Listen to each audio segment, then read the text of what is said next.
Hey guys, Anthony here. So anyone who knows me knows that I'm on Tumblr all the time.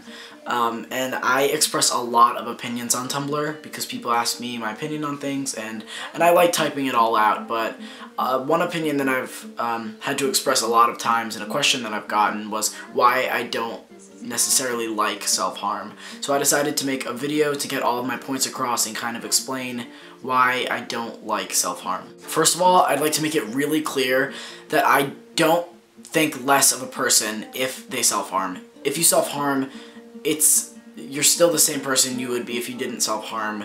I don't like the action of self-harming itself, but I don't think any less of people who do self-harm. My simple opinion on self-harm is I don't like it.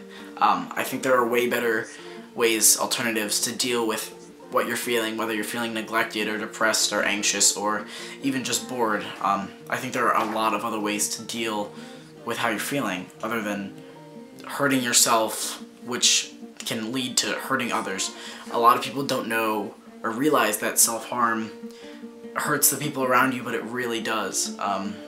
There's a really good link that I found from Tumblr that I'll put in the description of this video, and it basically just describes alternatives to cutting or self-harming in general, and it says letting go does not mean hurting yourself or something along those lines, but it's a really great, just a whole list, and I'm going to read a couple off right now, just ones that I found would be really effective. If you feel the need to cut, scribble on photos of people in magazines, splatter paint, snap a rubber band against your wrist, take a hot shower, write on yourself, watch your favorite movie, let yourself cry, or make a notebook to write your feelings in. If you're feeling angry or frustrated, slash a plastic bottle, or rip up a newspaper, or break sticks. Those are just some that I found that I think would be effective. Also, if you can, find someone that you can talk to, like someone you can confide in, whether it be a friend or a relative or someone online.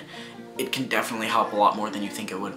Also, the website I go on a lot, Tumblr, which is a blogging website, seems to be a way to vent your feelings and get away from it, but in reality, Tumblr really does glorify self-harm. This is something I've had to express numerous times because people feel the need to defend themselves. Glorification means to represent or describe something as admirable, and that's exactly what Tumblr does when it comes to self-harm. I know a lot of blogs don't promote self-harm. A lot of people have tried to prove me wrong and change my mind, but in the long run, Tumblr really does glorify self-harm.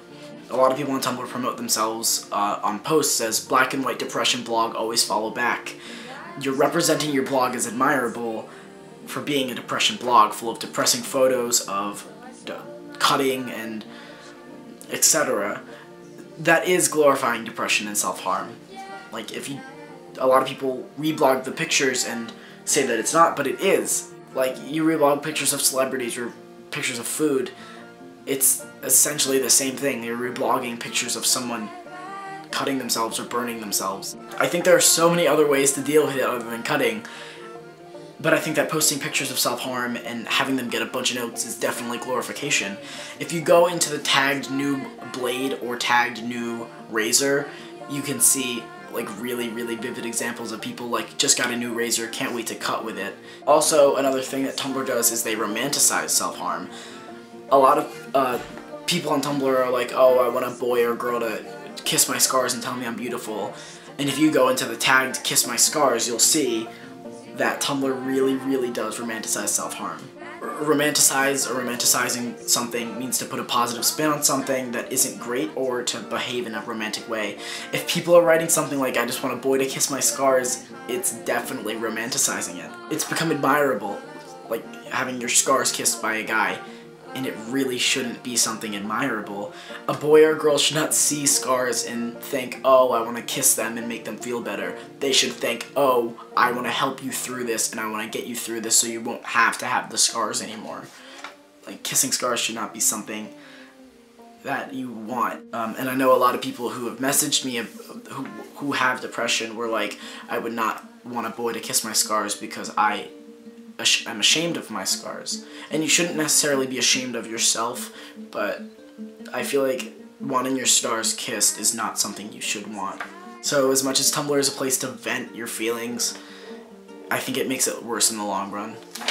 Going back to the other thing about how people self-harm because they feel like they aren't good enough, If you feel like you aren't good enough and you hate yourself, just know this. It might sound ridiculous, but it is really true. I posted this before in an ask, and I decided to include it in this video because it's important.